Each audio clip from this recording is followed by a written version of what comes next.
Hi there, it's Ranjan Bhattacharya here. I'm with David Clouter, legendary investor, talks a lot about property cycles and the property market and trends and things. And I understand you started investing in 1982. It was a complete accident. I'm one of those guys who's an accidental landlord that kind of sticks around. That's me in a nutshell. Tell us about how you got into it by accident then. What was your first deal? I came down to London for my day job, and I had noisy neighbours upstairs. So when they moved out, I rang up my landlord. He was living in Malacca in Spain. I said, look, it's a real hassle for you to do this. Why don't I do it? And so I did what they today call rent-to-rent. We call it subletting, with the flat above me. And for 10 years, I lived basically rent-free in the flat below. That's the way to do it. So I got the idea that property was quite good. So then, and then talk us through some of the early deals that you did in the 80s.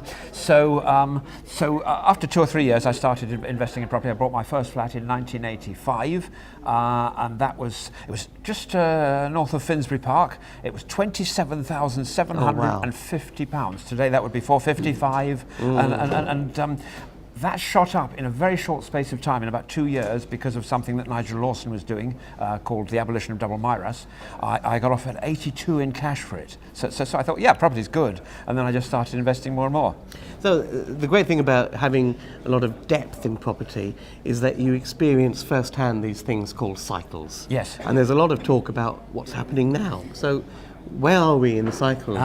We're right here. So as I was saying to you earlier, I'm not going to be doing quite as much speaking next year as I have been in the past couple of years, because it's the time to start monitoring the market and thinking about maybe in 18 months' time buying. But first of all, you've got to do your due diligence. You've got to get the perspective of where you are in your market that you're investing in. So it's toppy. What are the drivers that are causing that, do you think? What's causing it to be toppy or softening, or markets always go up. There's an actual branch of economics called behavioural economics, and markets always go up and down on sentiment, and that influences back lending, and it's the availability of finance that drives things up. But then when the bubble of confidence is pricked, it goes down very, very, very quickly. So we say that these things build in a way that's going up a staircase, and then they plummet like going down in the elevator. Yes. But it takes, with property, it takes a couple of years to get to the bottom or get to the top. I mean, do you have any viewpoint as to how long it will take to reach the bottom of this cycle? Normally with these cycles, and we're in a shorter one now, but normally it's about 16 and a half years going up and then about 18 months going down. The going down will be about 18 months in my view. So if it went down next year, and I don't think it will, but if it did, then we'd be buying shortly after that. So we're looking for the next few years where it's off its high. Yes.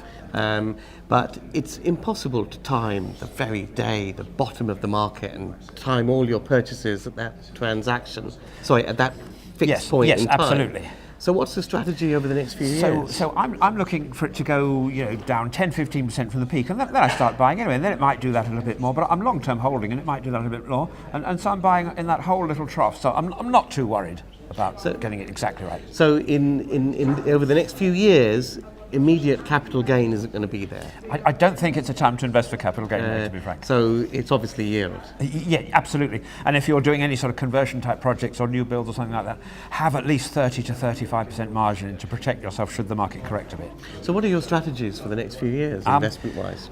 Interestingly, normally I'm at the head of the game. So, for example, I stopped doing what are called today HMOs in 2003, before most people even called them that.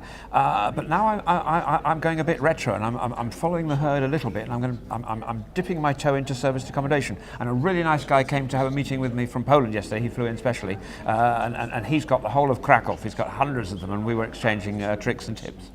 So, what is it about serviced accommodation as opposed to HMO? It's the gross yield. That's a very easy question. If you're getting gross yields of 50%, why wouldn't you want to do this? And also, I think the government's quite busy at the moment. So if they can't get around to working out this thing with 3 stories and HMOs and this kind of thing, they probably can't get around to regulating that sector for a few years. So I think there's a little window still left to go in there and make some serious money. Oh, brilliant. And to all the people who are watching this, a lot of people are reading doom and gloom articles in the newspaper. A few years ago, everyone was talking about getting into property, and now it's softening. There's definitely not so much media interest in getting into property. You go to parties and things, family and friends trying to discourage you, if you like.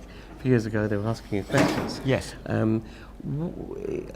Now, it is very hard to fight that sort of sentiment, is it not? Yes, and my dad used to be an accountant, and he was always giving me reasons why I shouldn't invest in property. Towards the end of his life, he kind of understood things from my perspective. But in a nutshell, always do the opposite from what your friends tell you. Yes, that's what Warren Buffett says, isn't he? And did him okay. Absolutely, and he's right. He's right. And a quick final thing: you've left it too late for Bitcoin. Yes, of course. That's a cycle that's pipped. Okay, so plenty more from David later on when we do a panel event, and you can see that video on here as well. And you can see plenty more of these videos on this site. Until next time, thank you very much, Thank David. you for having me. Speak to you soon. Bye for now.